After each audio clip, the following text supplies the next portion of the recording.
Have you ever felt like you were on the verge of success, about to reach an important goal, and then, inexplicably, you stumble? You procrastinate, make a silly mistake, say the wrong thing, destroy what you've been building with so much effort. That's self-sabotage, an intimate enemy living inside us, whispering doubts, planting fears, pulling the handbrake just when we need to accelerate. Why do we do this? Why do we act against our own interests, even when the rational part of us screams otherwise? We blame lack of discipline, laziness, weakness. But what if self-sabotage isn't just a character flaw?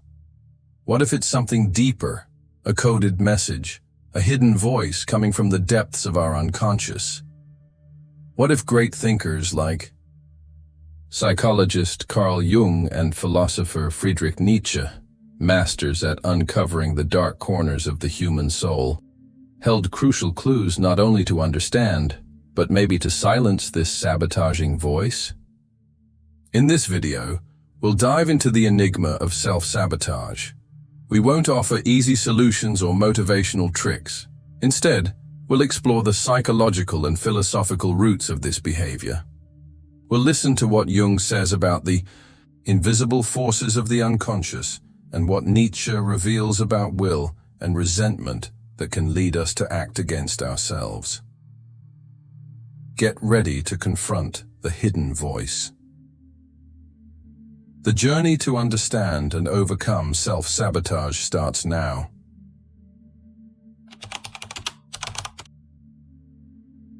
Self-sabotage shows up in countless ways. It can be chronic procrastination that stops you from starting important projects. It can be paralyzing perfectionism that never lets anything feel good enough. It can be the pursuit of destructive relationships, substance abuse, or the inability to accept success, or even happiness. The pattern is painfully familiar. You set a goal. You feel that initial surge of enthusiasm, but as you get closer, something shifts. An invisible force begins to operate. Excuses appear. Distractions multiply. Irrational fears creep in. You create obstacles where none existed before, and when failure inevitably hits, you feel a toxic mix, frustration, guilt, and, paradoxically, a strange relief. The relief of not having to face the pressure of success. The relief of avoiding the responsibility of change. Why is this dynamic so powerful? Conventional. Psychology often points to low self-esteem, fear of failure, fear of success, limiting beliefs, internalized during childhood. All of that is valid, but maybe it's not the whole story. To truly understand self-sabotage at its root, we need to go deeper, beyond observable behavior, into the deeper layers of the psyche, the realm of the unconscious, as mapped by Carl Jung. Jung believed that our conscious mind is just the tip of the iceberg. Beneath the surface lies a vast ocean of the unconscious, personal and collective, filled with repressed impulses, forgotten memories, emotional complexes, and universal archetypes. And it's in this hidden realm that self-sabotage often finds its origin.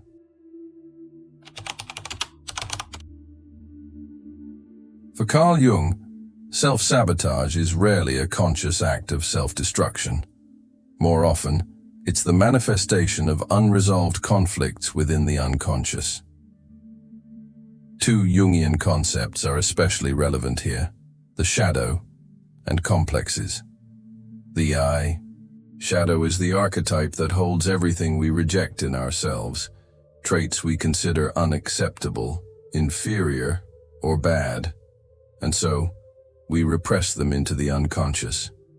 It can be our anger, our envy, our laziness, our vulnerability. But it can also be positive potentials, parts of us we don't allow to surface, out of fear or social convention. And when we deny our shadow, it doesn't disappear. On the contrary, it grows stronger in the dark and begins to project outward. We blame others for what we cannot accept in ourselves, or it erupts inward in unexpected and destructive ways, like self-sabotage. Imagine this. You repress your aggressiveness because you believe it's wrong to feel anger, but that energy doesn't just vanish. It may turn inward as harsh self-criticism, psychosomatic illness, or acts of self-sabotage that quietly destroy your chances of success, a kind of unconscious punishment, or a way of expressing anger that never found its voice. Or maybe you repress your longing for freedom, for autonomy, because you're afraid to disappoint others. That energy doesn't die. It may show up as self-sabotage that keeps you from taking responsibility or committing to projects that demand the very autonomy you secretly desire, but fear. Beyond the shadow, Jung spoke of complexes, emotional knots in the unconscious, formed around significant, often traumatic experiences, and charged with powerful psychic energy. An inferiority complex, an unresolved maternal complex, a power complex. Each of these can operate on their own, almost like autonomous personalities. They can take hold of our awareness, driving us to act in ways that go against what we consciously want. Someone carrying a deep inferiority complex might sabotage their success, not because they fear failure, but because deep down they don't feel worthy of succeeding, or they fear that success would expose their true inadequacy. So in a twisted way, self-sabotage becomes protection. Better to fail because of your own fault than risk being exposed by success. Understanding self-sabotage through Jung's lens means recognizing this is not truly you. It is the voice of unintegrated parts, unconscious conflicts, crying out to be seen, to be understood. The solution isn't more willpower. That often just intensifies the battle.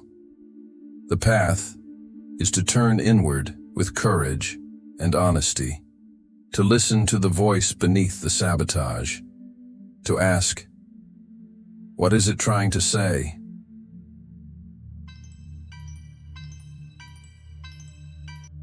Does this exploration of the unconscious and self-sabotage resonate with you? If the quest for deep self-knowledge and understanding the forces shaping your life matters to you, consider subscribing to the Fragments of the Soul channel. Here, we continue diving into these complex themes, not to find easy answers, but to seek clarity and transformation. Click the subscribe button and join our community of fellow explorers of the psyche. The work of integrating the shadow and resolving complexes is the very essence of Jungian individuation. It's a challenging path, often a long one. It demands self-observation, attention to dreams, and at times, the guidance of a therapist.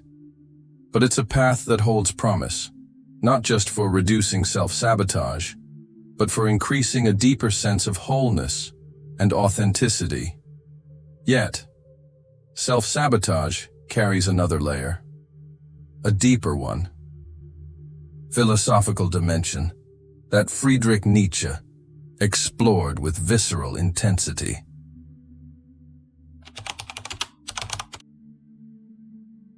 Friedrich Nietzsche, the philosopher of the hammer, did not use the term self-sabotage. but his radical analysis of the human psyche offers powerful insights into why we so often become our own worst enemies. For Nietzsche, the fundamental, driving force of life was not the pursuit of pleasure, nor the avoidance of pain, as many other philosophers believed. It was something deeper. The will to power, Wille zur Macht. Not a desire to dominate others, but an inner force that pushes every living being to grow, to overcome itself, to expand its strength, and to affirm its existence in the world. So where does self-sabotage fit into this? It can be seen as a distortion, a blockage, or even an inversion of that will to power. One of the most insidious forms of this inversion is what Nietzsche called resentment. Resentment is born from weakness, from the inability to act and to assert one's will to power directly in the world. The resentful person, feeling powerless before external forces or their own perceived limitations, turns that creative energy inward, and it becomes destructive. Instead of creating affirmative values, they create reactive values. They do not say yes to life as it is, with its challenges, its chaos, its pain. They say no to whatever they believe is the cause of their suffering or their inferiority. Resentment poisons the soul. It leads to envy, to powerless cravings for revenge, and perhaps most crucially, to self-deprecation and self-destruction. From a Nietzschean perspective, self-sabotage can be an act of resentment turned against oneself. If I cannot achieve what I desire, if I cannot be strong as I admire or envy in others, then I will destroy my own chances. It is a way of saying no to life, a revenge against existence itself, for not meeting ideals or imposing challenges considered insurmountable. Another possibility is self-sabotage as a result of a misdirected or repressed will to power. If the vital energy to grow and overcome does not find a creative and affirmative outlet, it can implode. The person may sabotage their projects, not out of fear of failure, but, paradoxically, out of an unconscious fear of their own power, their own capacity to truly transform their life and assume the responsibility that comes with it. Nietzsche challenges us to examine our deepest motivations. When we sabotage ourselves, are we acting out of fear, resentment, a will to power that dares not assert itself? Are we saying no to life because we cannot bear its weight or its demands? The Nietzschean solution is not simple. It involves a radical process of self-overcoming, Selbstüberwindung, the transvaluation of all values, learning to say yes to life in its entirety, amor fati, love of fate, and finding creative and affirmative ways to express our will to power, even in the face of difficulties. Silencing the hidden voice of self-sabotage, for Nietzsche, requires the courage to confront our own resentment, our own weakness, and the audacity to affirm our creative strength against all internal and external adversities.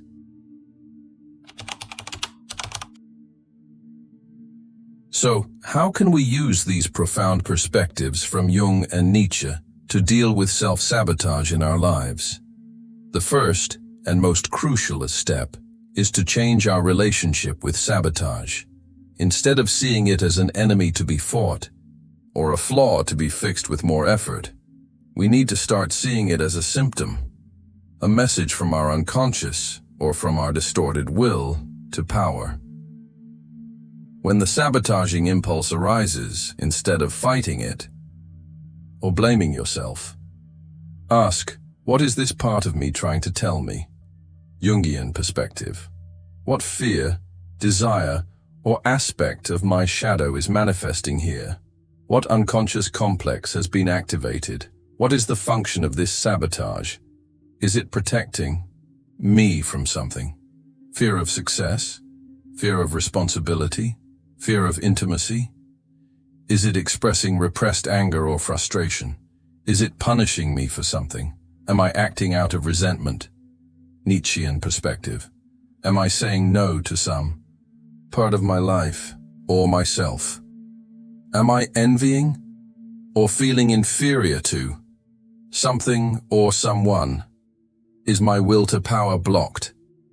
Is there creative energy or a desire for growth that I am unable to express healthily, and that is imploding? This investigation requires radical honesty and careful self-observation. Keeping a journal, paying attention to dreams, which Jung saw as the royal road to the unconscious, meditating on your behavior patterns, and seeking feedback from trusted people or a therapist can be valuable tools. The goal is not to immediately eliminate the sabotaging voice, but to understand its origin and its message. Often, when an unconscious complex or a shadow aspect is brought to light and understood, it loses much of its compulsive power. If self-sabotage comes from an inferiority complex, the work is to develop a more realistic and compassionate sense of self-worth. If it comes from the repressed shadow, the work is to find safe and constructive ways to integrate that energy. For example, channeling aggression into assertiveness, or vulnerability into intimate connection. If it comes from Nietzschean resentment, the challenge is to transform reactivity into creative action, to focus on building your own values, and to affirm your strength, even if small, in the world. If it comes from a blocked will to power, the task is to find channels for that energy, creative projects, physical challenges, learning, or service to others. Silencing the hidden voice of self-sabotage is not an event. It is a process of integration and self-overcoming. It is learning to dialogue with the most difficult parts of ourselves, to transform poison into medicine, to use internal obstacles as fuel for growth. Self-sabotage is one of the most frustrating and mysterious human experiences. It makes us feel powerless, trapped in our own destructive patterns. But, as we've seen through the lenses of Carl Jung and Friedrich Nietzsche, it can be much more than it seems. It can be a call from the unconscious for the integration of the shadow. It can be a symptom of unresolved complexes that need to be brought to light. It can be the cry of a repressed will to power, or the toxic expression of resentment. Instead of fighting this hidden voice, we are invited to listen to it, to decode its message, to understand which part of ourselves is asking for attention, healing, or transformation. The path to overcoming. Self-sabotage is not paved with more self-criticism or brute willpower, but with self-knowledge, courage to face the unconscious, and the willingness to integrate all parts of ourselves, even the darkest ones. Jung offers us the map to the inner territory. Nietzsche challenges us to affirm our creative strength in the face of life. Together, they show us that the key to silencing sabotage may lie in deeply understanding why it speaks. It's not about eliminating the voice, but transforming the inner dialogue, to stop being a victim of sabotage and become a conscious explorer of one's own psyche. What message has your self-sabotage been trying to send you? Are you ready to listen? If this exploration of self-sabotage, the unconscious, Jung, and Nietzsche has awakened something in you, share your reflection in the comments. What aspect of self-sabotage challenges you the most? And if you wish to continue this journey of self-knowledge, and overcoming. Subscribe to Fragments of the Soul for more deep investigations into the human mind. Thank you for your attention.